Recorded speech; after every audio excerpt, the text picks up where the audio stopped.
La réalité, c'est que Moussa Mara a une voix qui dérange.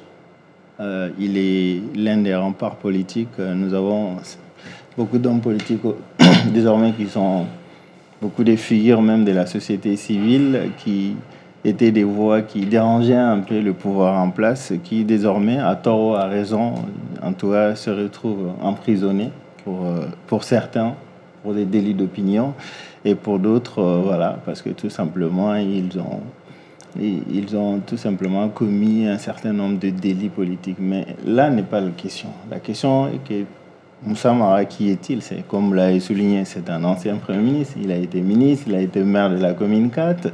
Donc c'est une figure politique.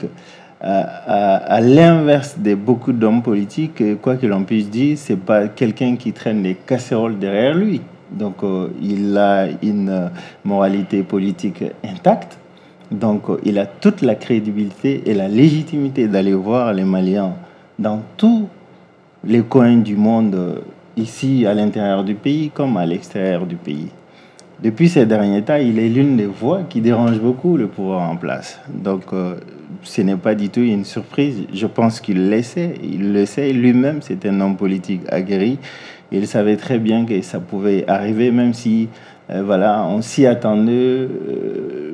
Le moins là où ça s'est passé, parce que je connais un peu le foyer Vitry, c'est un foyer très organisé où la parole des aînés compte beaucoup. Je ne sais pas comment ça s'est passé, je n'ai pas tous les éléments. Mais oui, Moussa Mara a expliqué lui-même, il dit que ce sont des gens venus, hein, peut-être qui ne participaient pas, qui n'étaient pas là, des gens extérieurs qui sont venus visiblement. D'où le mot sabotage a tout un sens. Ça veut dire que c'était orchestré quelque part, comme mon cher camarade l'a dit, c'était des façons orchestrées pour l'humilier, pour essayer de ternir à son image, ce qui a donné un effet contraire.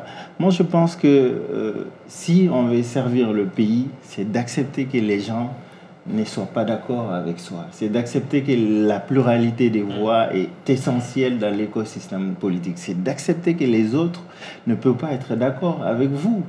Ceux qui sont en responsabilité, c'est parce qu'ils ne sont pas d'accord avec la manière dont le pays était géré. C'est ce qui les a amenés aujourd'hui aux responsabilités.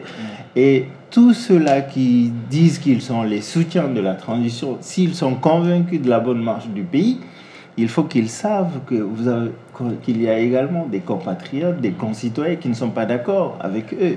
Et que ces gens-là aussi ont tout le droit de se faire entendre ou de donner leurs opinions quand ils ne sont pas d'avis.